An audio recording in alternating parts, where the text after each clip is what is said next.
David McLaren starts asking questions on behalf of the prosecution. Mr. McLaren says, "We know that a shooting took place on Monday, August the 22nd. When did you find out a little girl had been shot?" "The next morning, I got sent that article," says the unnamed witness. "Who did you speak to?" says Mr. McLaren. The witness says she spoke to Paul Russell. "I just couldn't believe it," says the unnamed witness. The unnamed witness says she spoke to a woman who she described as the only person we thought we could trust to go to. "It was Paul who went to the police," says the unnamed witness. "It was on the Wednesday night. It was around 7:30, 8 o'clock.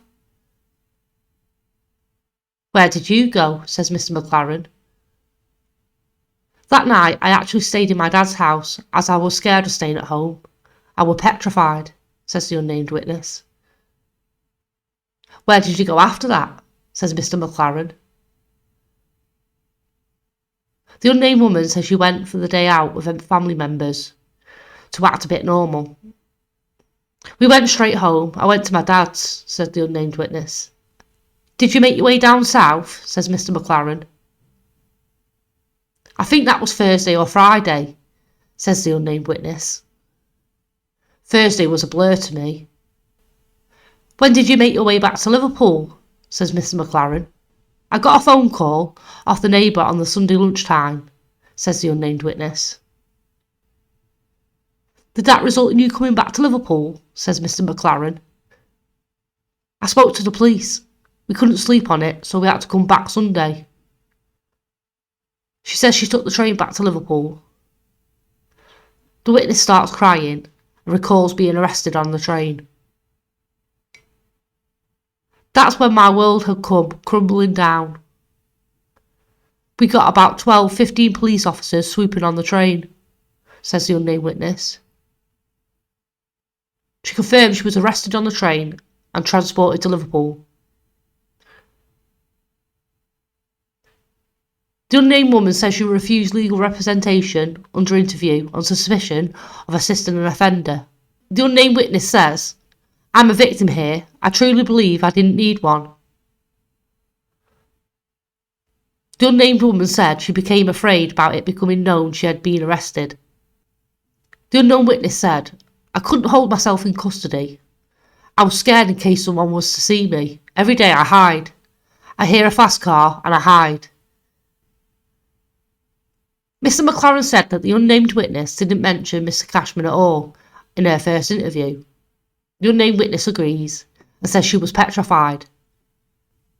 During the second interview, she is quoted as saying, "He's come into my fucking house and ruined my life." The unnamed woman adds, "I was petrified in every single interview." After a third interview, she did have a solicitor. The third interview was held at Copy Lane Police Station. Mr. McLaren starts to read, "We didn't know about the little girl. When we seen that was when we crumbled." The unnamed woman voluntarily attended a 6th interview. She says, "There were so many interviews, I can't remember how many there were." Turning to the WhatsApp messages, Mr. McLaren says she spoke of creating a blag Instagram account. "Did you make a blag?" asked Mr. McLaren.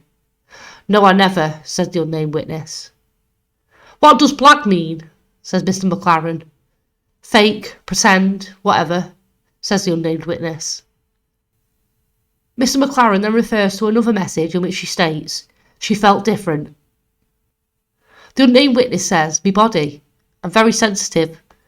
My body just felt strange. I just know. That was a sign for me. My body felt strange." This is in reference to her wondering if she was pregnant. Mr. McLaren says, "You are here, in essence, you are giving evidence against Mr. Cashman." The witness says, "It hurts me doing it. I'm not going to lie." Mr. McLaren asks, "What is your reason for giving evidence against him?" The witness becomes upset and she says, "Because of this little girl. I'm sorry. I can't forgive anyone who has hurt any child. If he was any sort of man, he'd just fucking own it." I can't believe he's making the family going through what they're going through. It's a child. It's a child. She can never go home again. It breaks my heart. They should all be ashamed of themselves who are supporting him as well. Every last one of them. And that is the ending of the questioning by the prosecution of the unnamed witness.